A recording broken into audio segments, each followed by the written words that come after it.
director for the online programs. Um, and I'm going to kind of jump into this as I've got a lot of stuff to go over, and hopefully you can share some good information with you guys. A couple of disclaimers. I'm not a data professional, and I say that I think it's actually kind of a positive thing in some ways. I mean, the negative obviously is that I don't have nearly the depth of knowledge in certain things that if you've got questions or something. But the positive is that I've come at this as a lay person. And so I think it hopefully makes it a little more accessible sometimes to those of us who are not professional data people. I've listed this as a lurk session. Please feel free to jump in. I was going to ask a few times for kind of some feedback if anybody wants to contribute on which programs to take a look at, things along those lines as we look through some data. Um, I'm going to show you a little bit about Hanover Research, which is our market research provider. They don't pay me anything, so I'm happy to talk about the good, the bad, and the ugly. And there are quite a few other options in addition to Hanover, like Gray Associates, Burning Glass, things along those lines that are out there. So there's lots of options if you do decide to kind of partner with somebody. If there are data sources that you guys know of that I don't include in this, I would love to hear about them. I've got a website I'll show you in just a minute that you can kind of reference after this as well. Um, but anyhow, but please feel free to shoot those over if there's things that you've used or things that would be helpful. And I just will preface this by saying I apologize if I have to cough at some point during this. I'm fighting that time of year, seasonal allergies, so just fair warning, I suppose, before we get to that point. So just a quick overview on this to kind of think a little bit about market research for those of you who may not be as familiar or kind of newer to it. Um, why use market research? And I mean, these are just a few reasons. Obviously, there's lots of other possibilities as well. But launching new programs, if you're looking at launching new programs, obviously trying to be sure that they're programs that match what the demand in the market is. Things along those lines is really important. If you're looking to refine existing programs and kind of uh, make them more sensitive to the market. Kind of look at what's happening in the market and try to refine them with that in mind. Making data-driven decisions. So, I mean, if you are trying to decide between a few different programs or kind of which ones to prioritize, things along those lines, it can kind of help with that. To some degree, accountability and transparency. And I think this is really especially the case when you're working with like faculty and trying to like make decisions about resource allocation and those kinds of things. If you're using kind of a somewhat standard set of data, and you can kind of say, look, this is we're comparing these programs. This is what we have. It kind of helps a little bit in that case as well. And then to some degree, there's kind of legal and fiscal requirements that come into this as well, right? If you're using grant funding, for example, sometimes they'll want to have certain data from you that kind of give specifics on kind of what the demand is for that, or sometimes with accreditation they'll ask for some of that kind of information as you're launching new programs, things along those lines, or state regulating bodies sometimes want to know that. So there's a few different ways that you might make use of it there too. And then what can we learn from market research? So again, this is kind of a broad, a huge set of data as well that like we could look at, but I tried to kind of narrow this down to just like some of the key points. So there's basically demand factors, so kind of what the demand side of things, and then the supply side, basically like what institutions are providing. The supply side just being a little bit shorter, even though it's on the second side of this. Looking at things like what their institutions offer a program, location, type of institution, competitors, peer institutions, things like that. Common features across institution that offer that program, so you can kind of try to look and see what are other programs doing, or how might you differentiate yourself. What could a new program offer? That kind of goes into differentiation, but what's something that could set this apart a little bit? And then are there any emerging trends or innovations in the field as you're trying to kind of do program design and structural design? Are there things that are jumping out that are new at the moment? And so I mean, I think you certainly see this to some degree with performance-based admission, things along those lines. Is certainly certain things that are happening right now that weren't happening maybe 10 or so years, 5 or 10 years ago. And then on the demand side, there's basically student demand. And so, how interested are current and prospective students in this kind of degree? What do the enrollment trends look like for this type of program? Um, who are the potential students? What does the audience look like for this program? What messaging and channels resonate with that audience? And then from a labor market, perspective, what occupations does this prepare students for? And I think you'll sometimes be surprised actually at what when you look at the hard data on what students from a certain degree are going into. It's sometimes not what you think it will be, or not what the faculty even think it'll be. Sometimes they're going kind of different directions with it. Um, are job opportunities in the field expanding or possibly contracting? And then there are other specific skills or knowledge areas that employers are looking for, and that's kind of some information that we can draw as well. Um, I do just kind of want to mention too, along with this, that there are some other factors that are at play, I guess, in this kind of world as you consider this.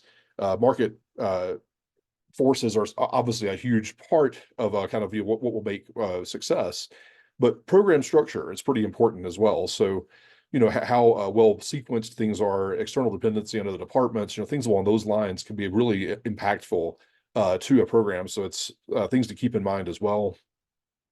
Kind of the needs for the program as you're trying to develop or redesign something. What are the materials needed? What are the labs? Is there specialized equipment? Software if it's going to be needed, hardware.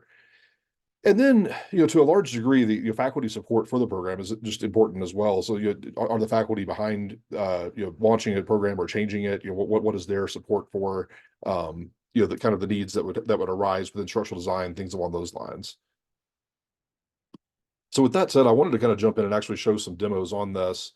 I'm going to show you a little bit on Hanover, which is like again a paid partner that we're using. So and once more, they're not paying me a penny to talk about them. So I'm happy to kind of give some of the positives and negatives as well for them. But at least I wanted to show you a little bit about what we can access there, so you kind of have an idea of what you can pay to access. But I also want to show you, I've created a website that has some links to quite a few different publicly available free data resources. And so that's the location of that is there on the screen if you want to take a screenshot or copy it down. But I'll kind of go through some of that in just a minute once we get through the first Hanover piece. Let me try to make this work. Ooh.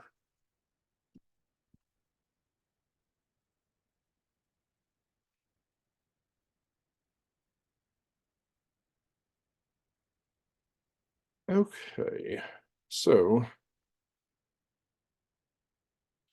this is the Hanover Digital Dashboard. I'm going to try to admit a couple of people real quick. Um, and Hanover has quite a few different things you can look at. There's ranking simulators, so you can kind of look like, what if we did this or that or the other? How would that change it? They have a research library of a lot of different resources as well. And then they have something we use the most, at least kind of looking at market research for a program, which is an academic program reviewer. So I'm going to take a look at that. And hopefully it'll load today, because that's just the kind of day that it wouldn't whenever you're trying to do a presentation. um, if anybody has anything they're interested in, I can kind of pull something up and we can kind of go back and edit this. But if there's a program you're interested in taking a look at, please feel free to type it in the chat or something, and we can try to take a quick look at that as well. But just to kind of pull this up, try to open the chat so I can actually see this. Someone put in criminal justice, I can grab that first. So there are quite a few different criminal justice ones here. I'm going to go with general because that's probably the most data that'll be in there. When you get into some of the more specific zip codes, the data gets a lot smaller. So it's sometimes easier to look at the big ones, at least for an initial kind of look. And I don't know if they're looking at, if we're looking at which level, but for the bachelor's degree level in this case. It starts out with some kind of basic overview data, talking about completions, the number of programs that are offered, distance education programs. So just kind of general data that you can see at a broad level. And then there's basically these different tabs we can go into to look more specifically at some of the demand features. You can also select here between distance education and all programs. I'll leave it, I guess, just all programs for the moment, because it looks like it'll get pretty small in this one if we go to distance. But basically gives you just a sense of completions nationally, and then you can go in and filter by if you want to see a specific state. So I'll just pick Colorado, since that's where I think the largest number of people are. And in that particular case, it's showing none. It's one of the tricky things with this area is there's relatively few universities, and depending on how they code these things, there almost certainly is a bachelor's degree in criminal justice at a few institutions. But it throws it off sometimes because if they're coded in a different way. Yeah, so if you go to the region, hopefully I can get that to go back up. If you go to the region, it kind of gives you a little more information, but it's still relatively small data that's coming out of that one. So you probably want to look and see where they're coding it or which one they're using the most frequently. Um, but anyhow, so it kind of gives you at least a sense of kind of how completions are going, how many national programs there are, kind of whether they're distance or in person. And then you can scroll through the rest of these. So looking at labor market, I think it's where it kind of starts to get interesting. You can take a look at occupations that are popping up in this area and the wages that are getting paid. So, for forensic science technicians, obviously pay rate's going to be a little higher maybe there than if you look at, but maybe more just like officers, patrolmen, sometimes things like that. Um, but it gives you kind of a sense of like what's the typical education required as you go into it, um, how much money they're making when they come out the other side. Uh, once they've been in for a while. And then what is the outlook of that occupation? So you kind of can see a little bit of like how many what the growth rate is. There's 20.2% they're looking for in the forensic science area. Um, so pretty significant growth there over the next 10 years. If you look at some of the other ones, maybe a little bit lower growth rates, just kind of gives you like a broad look at some of these kinds of pieces. And then the overall occupation here at the bottom just kind of looks at the big picture of this. So the overall data kind of is showing like relatively smaller growth, like kind of um, across the broad field. But of course, when you look at some of the more specific things, and forensic science is kind of a good example of this, where there's pretty significant growth that's projected there, even though some of the overall data is showing maybe not quite so strongly. And then, of course, it also depends, like it's showing here states as well. So you can kind of see which states where things are growing, where they're maybe not growing quite so much.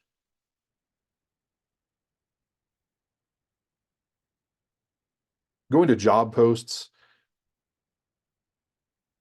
you can basically select between the ones that they have here that kind of that correlate to this field. So I'm going to use forensic science just because that's been working pretty well in this world.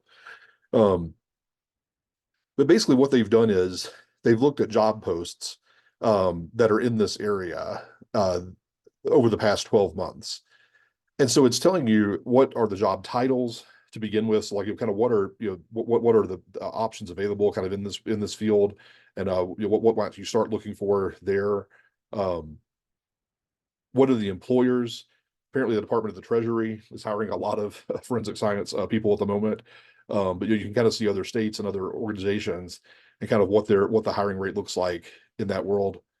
And then going back to what we are talking about, kind of in the PowerPoint piece, what are the hard skills? Kind of what are the skills that employers are looking for? And so, I mean, obviously, I think some of these probably on the hard skill side are not too terribly surprising. Forensic science, DNA, biology, things along those lines. But then the soft skills, I think we all know like are pretty important as well. And so kind of knowing what they're looking for there. And surprisingly, I mean, I think in some cases you might assume that like forensic science, it might be higher on, I don't know, judgment or confidentiality or something. You might assume those would be higher on the list, but communication is actually coming out really high on this. So being able to not only understand the science, but being able to communicate it is a really key piece. And then it talks about certifications. This obviously varies a lot depending on the program. With criminal justice, it's probably going to make sense that things like an EMT or social work, things like that are probably going to pop up. Obviously, if you go to you know certain fields, there's probably not going to be very many certifications that really apply, and then others that would be heavy on the certification side, depending on kind of what the world is. Cybersecurity would be a good example of that, where there's quite a few different certifications, probably that are within that world. And then competition. So this is kind of where I guess it gets somewhat interesting in that I'm going to go to nation on this just to make it a little bit easier. Um, to pull data. But it basically gives you a look at what other institutions. It's not showing the growth, so I'm going to try to refresh this and see if this works or not.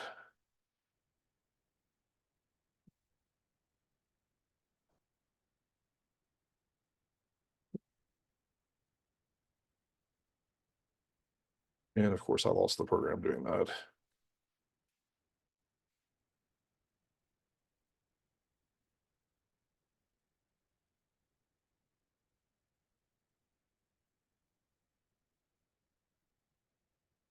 Huh. So it's not pulling up completions growth. I'm not sure why that's happening today. I was trying to see if there's anything that's obviously off, but I guess it's just not pulling enough data at the moment to on this particular program to show. But at least it does show like some of the other big players out there. Um, American Intercontinental University, for whatever reason, is huge in this. University of Arizona is probably not super surprising given kind of the size of the institution.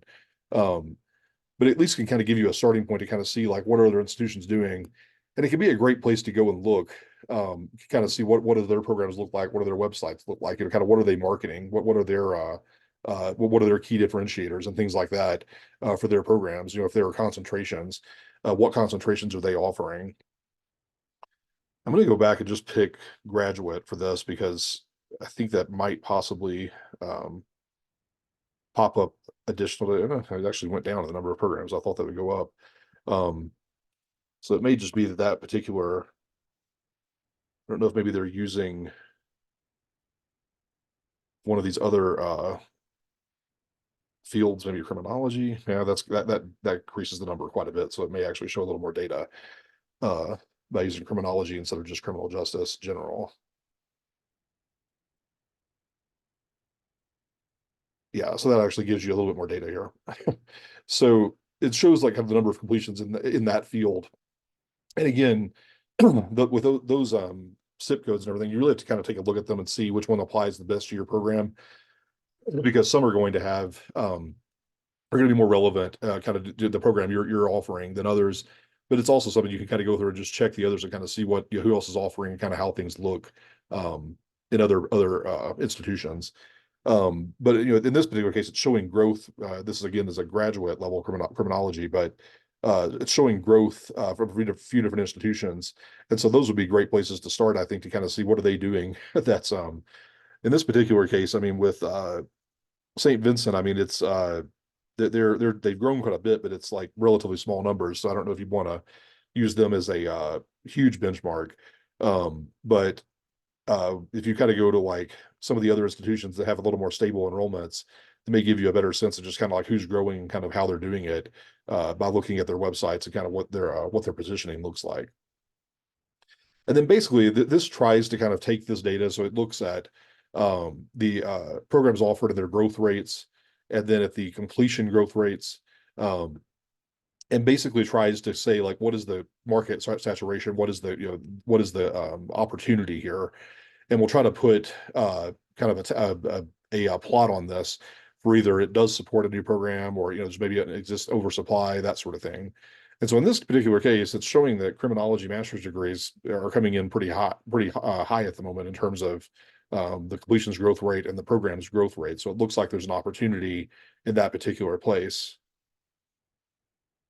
And then the very last one will show recommendations. And so it says based on a combination of student and labor demand, the outlook is considered high growth. So I mean, you know, the student demand side is high growth, labor high growth, and it's then kind of putting the demand matrix in there once more. So yeah, at least in this particular case, it looks like it would be a pretty strong program to look at. And then, like I said, from looking at job posts and from, you know, labor market, things like that, you can kind of get a sense of what you might want to, you know, market, what certifications you might want to put in, or you try to build into it. It kind of gives you some senses of what the structure looks like, or what the kind of positives come out of the to come out of this kind of data would be. So that's a quick overview on um, Hanover, and then I guess you probably can't see because I'm a little below on this, but trying to get this big enough to show. There we go. the web address, but that's the web address for this. I kind of created this. I did this a similar presentation for the UCCS Teaching and Learning Conference back in January. So I've left the UCCS data on there in case anybody does from our side pull up to it. But I'm going to look mostly at the public data sources that are available in this. I did put in, these are Hanover Research, just general reports that they've put together on a couple of different things. So this is a guide to performing an academic portfolio review. So there's quite a bit of different information on kind of how you can assess an existing program. There's one for basically using labor market data. So essentially the kind of similar to what we're talking about here, just a broad overview of using market research. And then kind of best practices in academic program review. So some things you might at least take a look at that kind of talks generally about kind of how to use this data more specifically. But in terms of things that are available to pretty much anybody, because obviously Hanover you're paying for, there's quite a bit. And I should also say that, I mean, Hanover is pulling from these sources more or less to create their data. They're just putting it into a much more usable format and making it a little bit easier to access and to visualize things like that. But pretty much any of the data they're using is available through iPads and through the Bureau of Labor Statistics and those kinds of places. It's just, as you'll see, not as pretty and not as easy to get your hands on. But I would think most people have probably heard of iPads before, whether you've actually used it or not. The Data Explorer really lets you dig into and kind of create data sets with that and with trends and things where you can really get into specifics. They put out publications as well that kind of give you some general overview kinds of data. Trying to get that to open. There we go. So you can kind of look at education statistics and different kind of reports on trends and on kind of what's happening in the marketplace and things like that, pricing and all kinds of different data that they look at that they kind of create individualized reports on. But you can also use this to actually look up specifically another institution.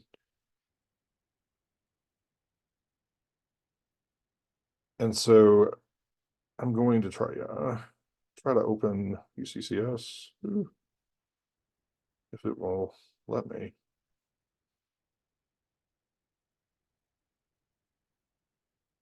There we go.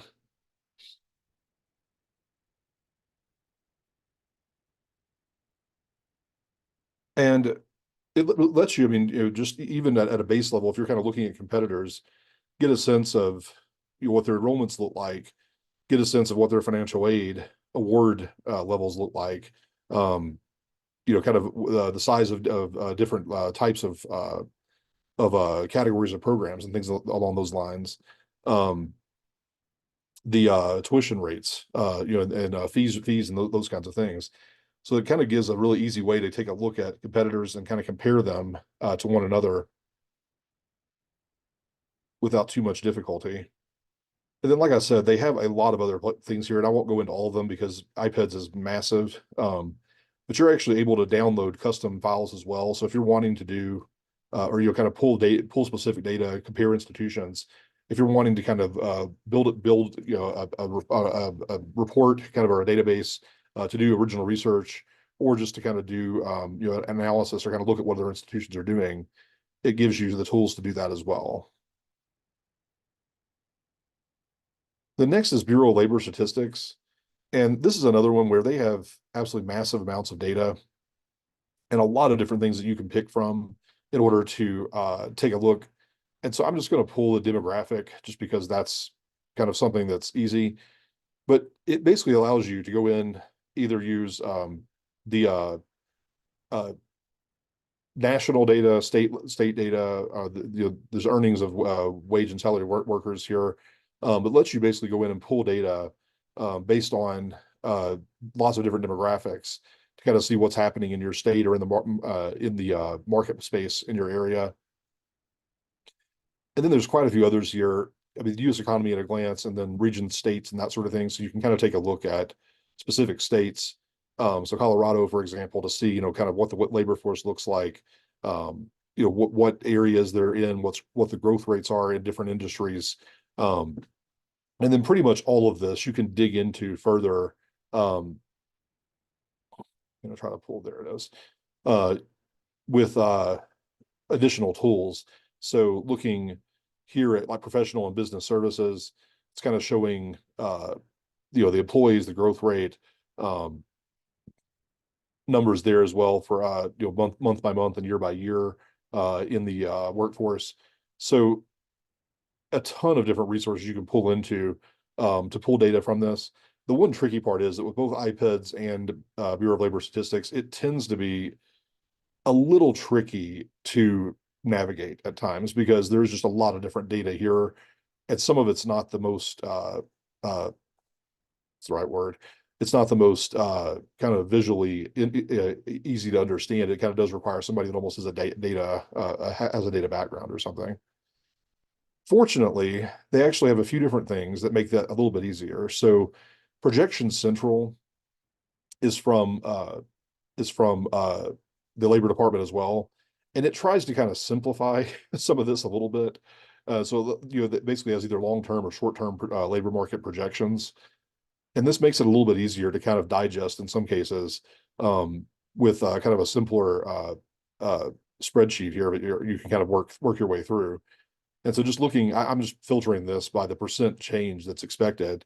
Apparently gaming dealers or in Nebraska.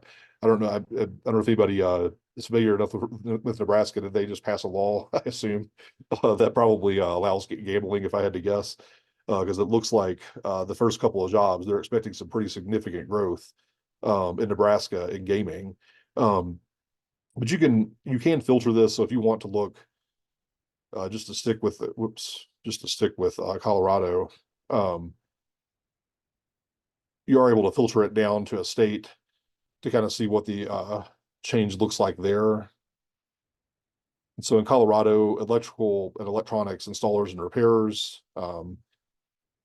they're expecting quite a bit of growth there. Woodworkers, surprisingly, gambling service as well there. I would say this is maybe where we're getting to something that might kind of make sense in some of our worlds, like veterinary assistants and things. If you're looking at launching a program in that, kind of gives you a sense of kind of what the changes there and kind of how many jobs are coming open. Um, but just it definitely makes it a little bit easier. And then they do kind of link off to like each state has resources, and again the overall Bureau of Labor Statistics data that's much again harder to use, but much more detailed as well. You can go into kind of specifics. They do, like I said, link to state level sites, so you can use that same site to go to different state level data to kind of see what the specifics are in terms of kind of what's growing and where what industry projections look like. So in the case of Colorado, if we open the occupational, ooh, did have a graph to start with. Not sure why that's vanishing, but in any case, you can kind of scroll through and see some of the specifics for what these different types of occupations look like, what the growth rates are, what the how many people are coming in, and that sort of thing. So really a huge amount of data, and then the ability to kind of narrow it down as well if you want to look at different metropolitan statistical areas more specifically. So if you're in North Colorado versus South or that sort of thing. Let me flip back just a bit. Another kind of interesting one is data.gov. And what they've tried to do with this is they've tried to take all the different data sources that the government has and put it into one place. So as you see here, it says 293,063 data sets are available. So as they literally, and I mean, if you're ever really bored one evening and can't sleep or something, I mean, if you want to know how many eggs were produced in Indiana, like how many chicken eggs were produced in Indiana or something. It is amazing the level of data that you can find from the US government through this site. I'm just going to pull the most viewed ones so you can kind of just see kind of what some of this looks like. Um, I mean, if I'm not mistaken, we're up to over $1 billion for, I forget if it's Powerball or Mega Millions. But if you're wanting to buy lottery tickets and want to maybe try to either pick ones that have won in the past or avoid, you've got an option there. Um, but it really kind of goes through just a ton of different data with vehicle accidents, with supply chain and the greenhouse gas emission factors, um, national student loan data system. I mean, you can pull all kinds of data about how much, what loans are out there, kind of how much the average is, things like that. There's just a huge amount of data that they have available that you can pull from almost any different thing. And you can really go in and search just by, I'm just going to put in higher education just as a easy one, since we're kind of in that field to make it quick, if it will actually pull up. Okay. I don't know why that's not loading today, but you basically can search to see kind of what the data is. There it finally goes. Um, what data sets are kind of tagged with that kind of information, and you can also filter it by what department. So if you're wanting to see it based on the Department of Education, which make a lot of sense in many cases for our kind of work, you can filter that down as well. But it's basically giving you statistical information. I mean, I've never seen this one before, but I guess my brother's keeper looks at like indicators on boys and men of color. So if you're trying to kind of look at like increasing DEI or something like that in a program, there might be some data there to pull from. Pell Grants, just almost anything you can imagine, really, campus safety and security.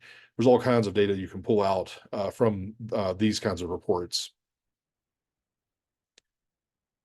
I'm going to skip over to Data USA, which is a partnership between Deloitte and the federal government that, again, has tried to make this a little bit easier than what you normally get with this. It kind of tries to make it a little more visual and a little bit easier to understand.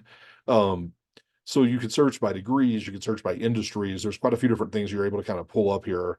So if we look at, just to stay with the criminal justice, if anybody else has any ones they want to slip in, I'm happy to try to look at that as well. But to look at criminal justice, it gives you kind of big picture overviews of what this looks like. So, what is the average wage? How many people are in the workforce? What's the average age? And then from there, you can scroll down and it really gets pretty specific. I don't know why the institutions wouldn't come up, because you would think that would be in there, but for whatever reason, it's not pulling some of the data for institutions in this one. But employment, it's telling you kind of what police officers, office or other managers, kind of different fields within this, what they're making, how much the growth is in that area. Just a lot of really quick data that you can quickly look at in that field to kind of see where things are moving. And then this, I think, kind of gets interesting as well, because you can drill into this to see kind of where specifically these things are moving the most, and kind of what it looks like locally to you if you're in. I mean, I'm again using Colorado just because most of us are in the Colorado area, but obviously you could look at each state to kind of see what the numbers look like for you, kind of what's growing, what where are the jobs at, things along those lines. And then it gets down into positions. Most common, obviously, police officers and criminal justice wouldn't be too terribly surprising. But then more specialized, so probation officers, or detectives, field fields that are going to require probably more education, maybe a little more time in the field. Highest paid, I don't know.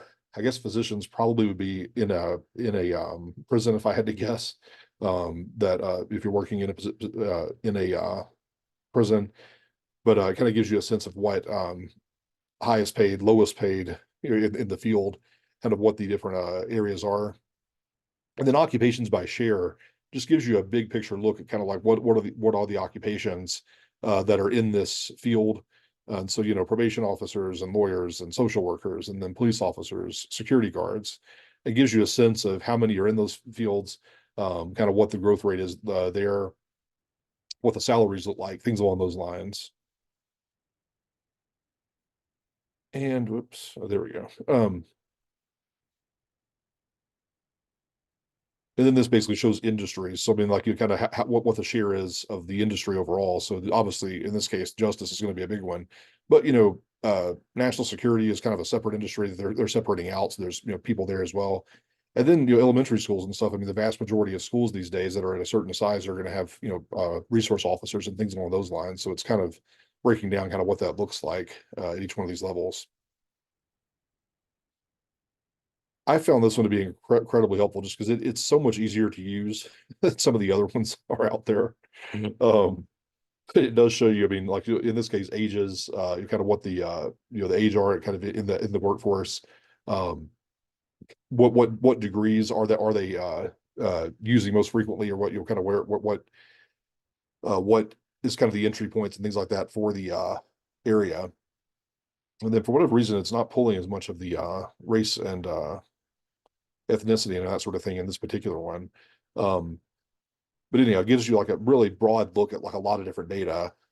And you can do the same thing to go back. Um, like I said, in addition to the kind of like jobs and industries, you can also look at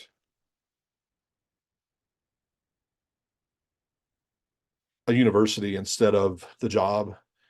And so that gives you a lot of data kind of about that institution as well, with their tuition rates and acceptance rates and all those kinds of different fun stats that look, or as you move through this, that will kind of give you a quick visualization of some of this, and really is a lot easier to read, I think, than some of the iPads data. So worth taking a look at. Indeed, this is one example. You could obviously use other, I'm not even sure these days what the most common ones are, like Monster and other. Trying to think of the there's a couple of kind of social good ones and stuff, but it's something interesting that you can kind of use. And I'm just going to use let's see, uh, criminal justice. We'll just kind of search for that once more, unless anybody else has anything else they'd like to take a look at. But it basically lets you take a look at kind of what the hiring looks like. In this particular case, I mean, it's filtering Colorado Springs 25 miles, since that's where I'm located. You could obviously, if you want to, change this up. But it basically can let you go through and kind of see, okay, what jobs are, just kind of getting listed. This is again, kind of free and easy to use data. What jobs are out there in this kind of the field? Who's hiring? What are the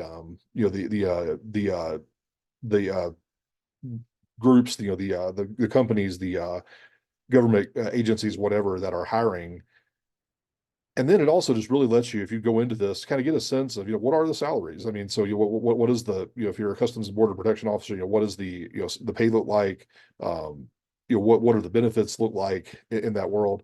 And then what are they looking for job description wise? What are the, what types of keywords are kind of in this, or what things are they saying that they're looking for in this world? So it kind of just lets you get like a sense of what's happening in that side of the market, and really kind of a granular level, since you can really go through this and kind of look at each one of them specifically to get a sense of just kind of where each one of them, um, kind of is looking, and kind of what they're willing to pay, kind of what their requirements are. Are they requiring degrees? Those kinds of things. Google search trends is another fun one that's got a ton of data without a lot of difficulty in kind of getting through it. You can search for pretty much anything here. I'm just going to do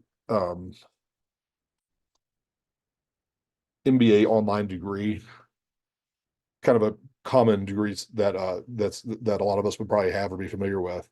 And I'm going to put this 12 months in terms of like the interest level.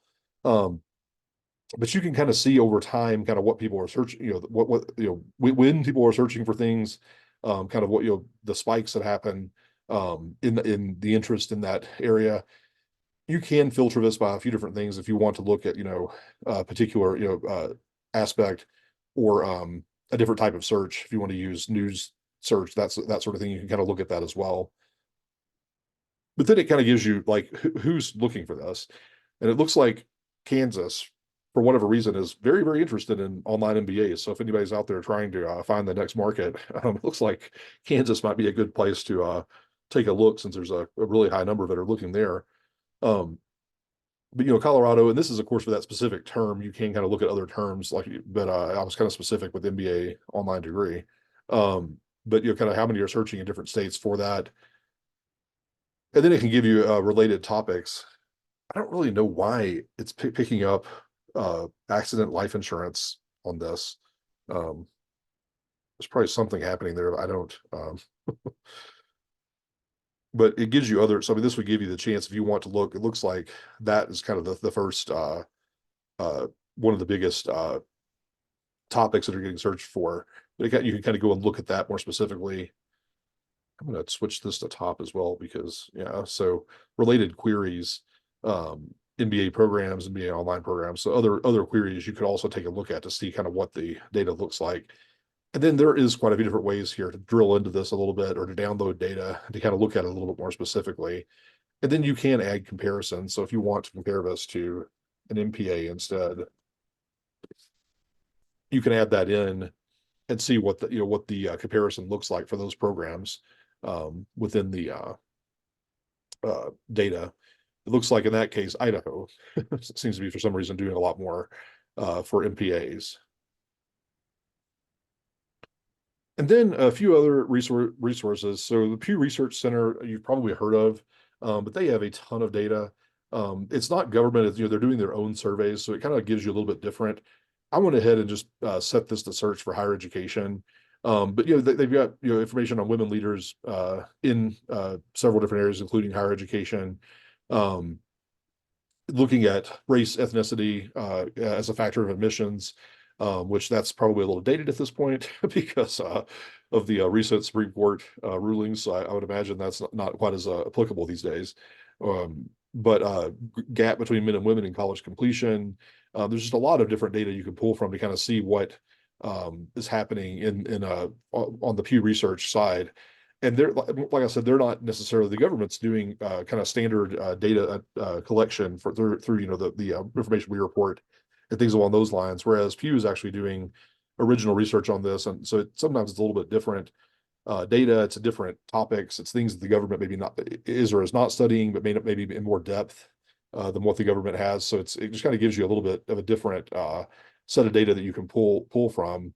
Um, and just kind of some interesting things that come across, like Hispanic enrollment is hitting new heights, but affordability is still an obstacle in that case. So just a lot of different pieces you can kind of pull from to see what's happening in the market space.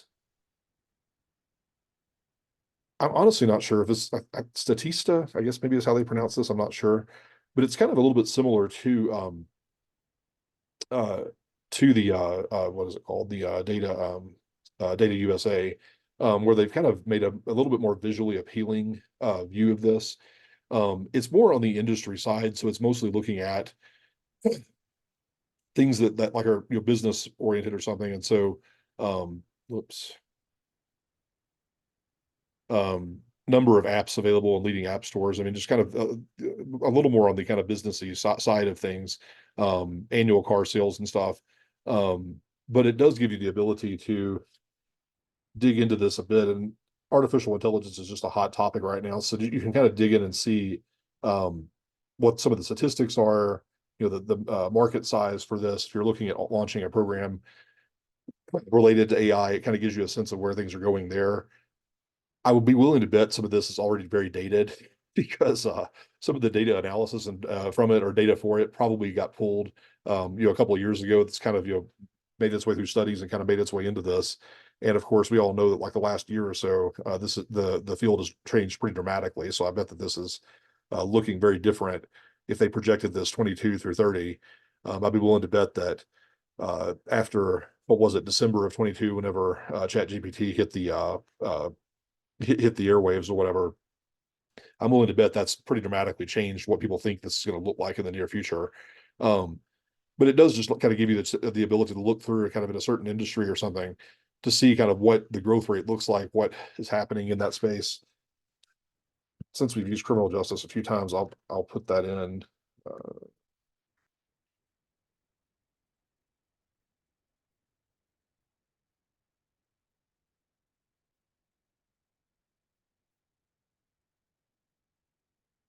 yeah, so it basically kind of we'll pull up some data there as well where you can look at criminal justice more specifically.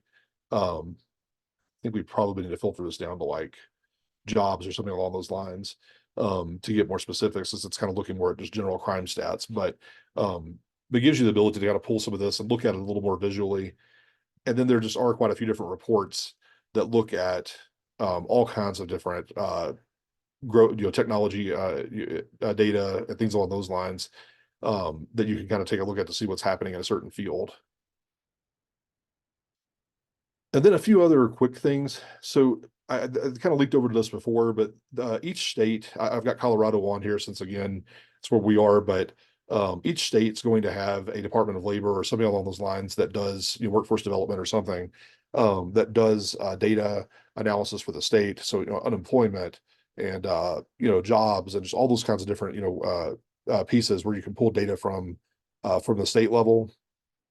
Colorado actually kind of has a similar space to what the government has on data.gov, where they try to kind of assemble all the different data that's available through the state in one place on data.colorado.gov.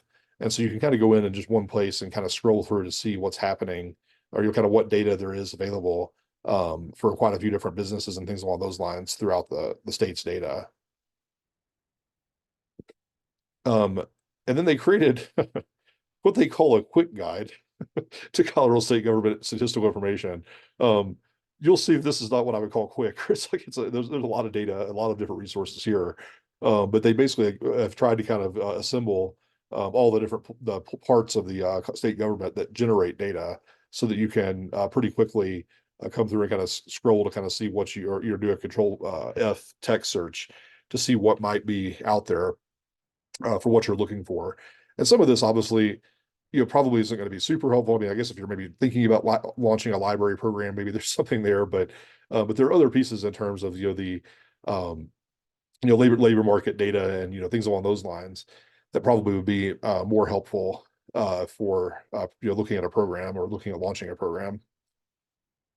And then there's also, just to kind of round this out, accrediting bodies. And I mean, I just have HLC and their white papers here to kind of specifically on this. But especially if you have accreditation in, like, the AACSB or one of those different groups, they almost certainly would have data on their fields that would be available on their sites, research that they've done. So it's certainly worth looking. I'm a member of the University Professional and Continuing Education Association, UPSEA, and I know they do research kind of on the adult and professional and online education markets and stuff. So there's, kind of data there that's not necessarily, I realize, kind of an accrediting body, but, kind of associations and things like that are also sources. But just kind of looking at this just from like higher education, or from the Higher Learning Commission, there's quite a few different data, like survey on alternative credential offerings. So, if you're looking at, launching micro credentials, things along those lines, they've got some data for you, looking at what's offered, quality assurance and things. So there's a lot of data that you can pull from those sources as well. And especially, like I said, if you're looking at a particular program, trying to find the associations or the accreditors or kind of whoever is in that space, I think could be really helpful to kind of adding data in for you. And then one last thing I thought I would mention is Google Alerts. And I won't actually go up and try to create one of these because it takes a little bit of finagling. But they're actually something rather interesting, where you can actually create an alert on a specific topic. So if you're looking at, launching a program, you can kind of create a search around that to see kind of what, data gets pulled out in news, things along those lines. And basically what Google does is crawls the web and every time that something pops up, I mean, Google servers are kind of constantly crawling back through all the websites. And so as someone adds a blog post on a topic, or as, there's a news story on something or whatever, that can pop up and it can either go to you in an email, or if you have an RSS feed or something like that, it can kind of feed through to give you some of that data, the kind of on a more real-time, I guess, schedule. So if things are popping up that you're wanting to see there.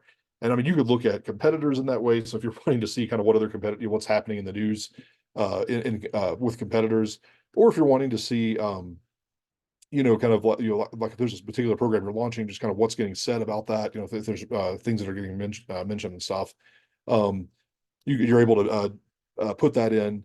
And it really gives you, I mean, a lot of the rest of this is using data that's at least a year or two old, because it just takes a while for the government to, or whoever, to gather the data, to analyze it, to enter it into systems, to have it available, that sort of thing. So it's a little bit, stale a little bit, depending on kind of what it is. And AI would be a good example, I think, of this, where, again, if they made projections in 2022 of AI data, I just can't imagine that hasn't changed in the last couple of years, as we've had, Gemini and ChatGPT and some of the other competitors that are coming up in that space.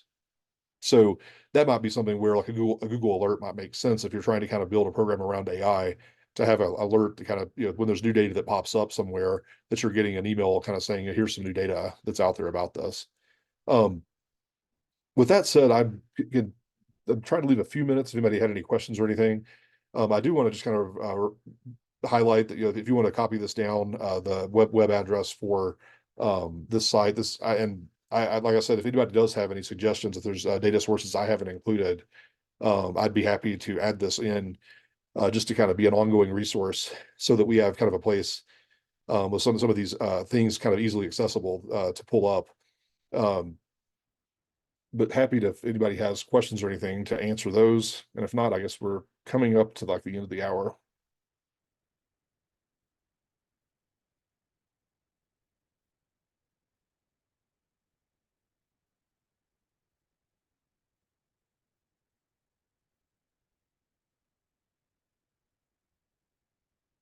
Questions, thoughts, anyone? Well, if not, I guess we can wrap up a little bit. But thanks very much for joining. I appreciate everybody coming in, and hopefully you learned a little bit about some of the data that's available out there to use with market research.